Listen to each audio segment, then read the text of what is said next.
BMX Freestyle. Всем привет, друзья, меня зовут Костя Андреев, и это How to Tail Whip.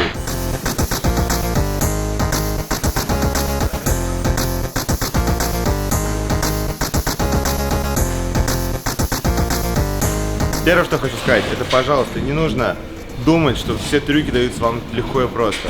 Мне часто приходят сообщения из ряда, что слушай, я учу Tail Whip уже 3 недели, и я ловлю только в одну ногу. Да блин, ребята, вы талант, если так у вас получается легко и просто. К примеру, я учил Tail Whip год. Первое, что, наверное, вам поможет, это лечь на спину и просто покрутить Tail Whip.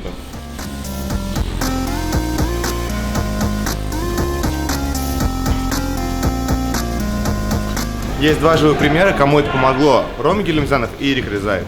У них не было скейт-парков, и зимой, когда негде было кататься, они просто сидели дома, ложились на спину и крутили тейл-випы. И в итоге что? Ирик делает 5 тейл-випов по прямой, Рома Гильмзанов 4. Для них, в принципе, тейл-вип это не трюк. То есть, по сути, это не обязательное упражнение, но оно реально вам поможет. Когда вы понимаете, как лежать на спине и держать баланс, чтобы велосипед никуда не заваливался, не падал, а вот именно крутить его там чуть медленнее, чуть быстрее, вы понимаете движение рук и куда их нужно уводить, когда рама находится в том или ином положении. В жизни, когда вы летите, все то же самое, просто вы находитесь над велосипедом, а не под ним, понимаете? Все, реально, движение рук, все, кручение, все то же самое. Любой трюк нужно сначала понять, и я просто дам несколько советов, чтобы не было потом такой, блин, ты не сказал ты не сказал то. Я хочу сказать вам то, на что, по моему мнению, нужно обратить внимание. В тейл-випе самое главное, на мой взгляд, это держать упор передней ногой. То есть, когда прокручивается велосипед, он приземляется, нужно упереться передней ногой. Задняя это просто так, она добавочная, она доставляется в процессе.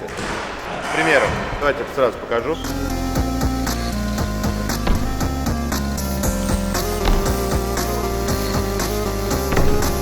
Так в дальнейшем будет гораздо проще делать тейл-вип на трюке, там, на ноу-хэнд, на барспин, что ты ставишь переднюю ногу, все, 95% трюка уже сделан. Ты знаешь, что задняя это просто так, она доставляется в любой момент, в любое положение. Чаще всего вот эти вопросы, нога на педаль, на шатун.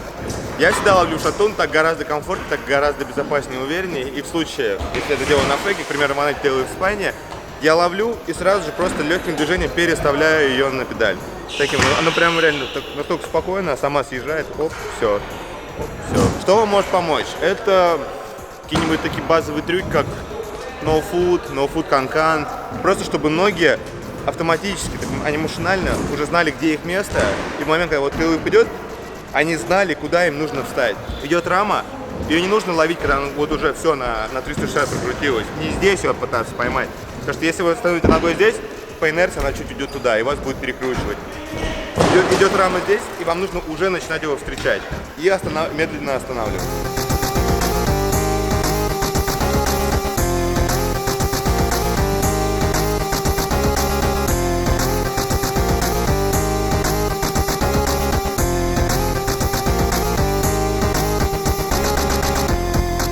В ином случае будете отбивать косточку, будете отбивать ногу и перекручивать, поэтому вам не нужно.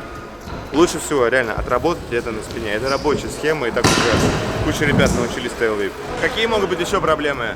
К примеру, если вы ловите вот весь упор на переднюю ногу, но вы ставите ее не на шатун, а на педаль, то могут перекручивать полностью систему. И тогда будет сложно достать вторую ногу. Мой вам совет, просто цельтесь шатуны. Вот и все. И не будет у вас проблем. Если ловить в педали, то лучше всего ловить сразу две ноги, но это такой больше стрит, это не парковая теорема, потому что после того, как поймали в педали, двумя ногами будет сложновато сделать трюк. Там ноу-хэнд, барспин или что угодно. Теорема паркового тейл-випа здесь. Ловить в шатун. Очень часто бывает такое, что вот ты летишь, тебе кажется, что все, сейчас поймаешь. И ты просто ногу ставишь мимо.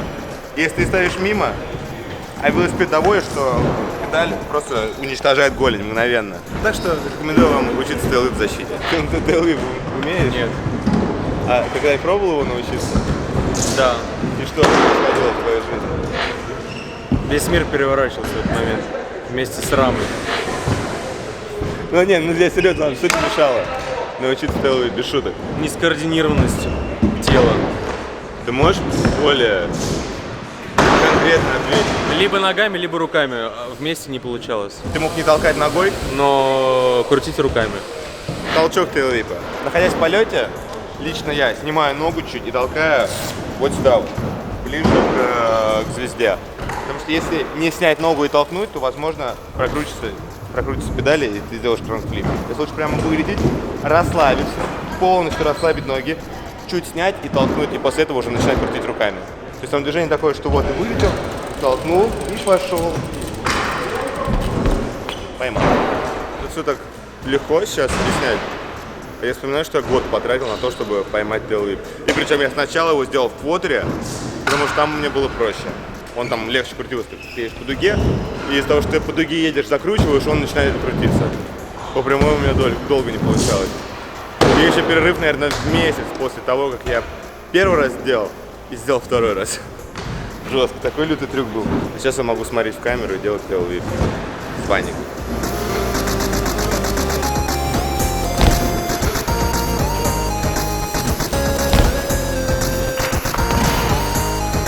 Но, как говорится, чтобы довести все до автоматизма, нужно около 1000 повторений. Это не статистика, чтобы тело запомнило.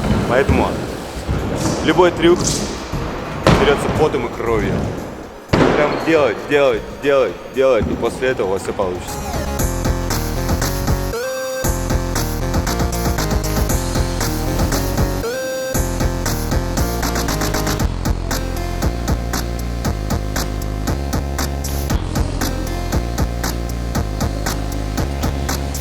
То есть, в принципе, какая последовательность действий? Вы вылетаете, расслабляетесь, делаете натяг руками, чуть уводите в сторону. В этот момент выталкиваете раму и вслед за ней ведете просто руками и подводите обратно.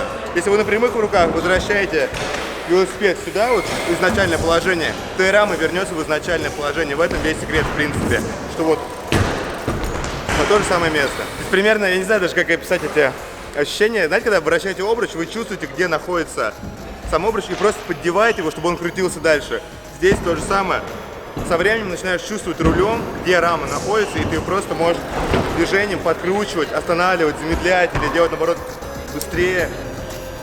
Это все вам придет с опытом. Я надеюсь, что чем-то мое фото вам поможет в обучении, или если вы уже умеете, то все равно откроет что-то для вас, как вставить трюк после тейл-випа или как правильно его делать. В любом случае, если у вас остались вопросы, то пишите в комментарии. И если там будут реально интересные вопросы, которые я упустил, потому что мне сложно судить об этом трюке, когда я научился его 11 лет назад. Я уже как бы немного мог и забыть все самые сложные моменты.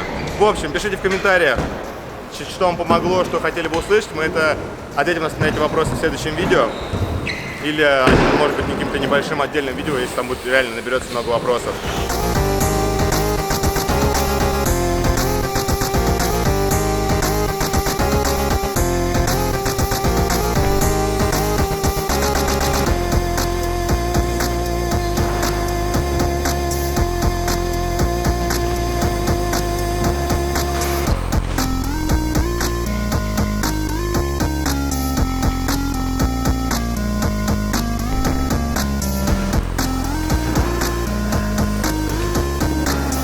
Видали, что произошло? Как раз об этом я и говорил. Я не довел ногу до звезды, толкнул ее чуть раньше, и получилось так, что педали сделали фронт-флип, и они просто в опыте стойки, и я не смог поймать. Вот так вот. Нужно еще работать над этим трючком.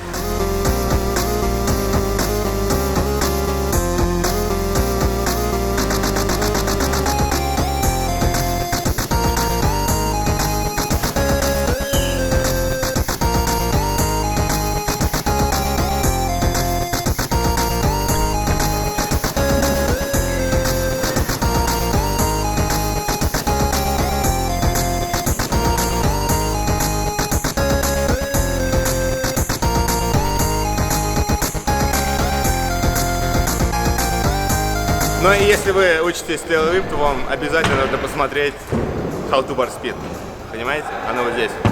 Это как бы крути-верти, бар на вип, вип на бар. Без этого никуда в наше время. Всем пока.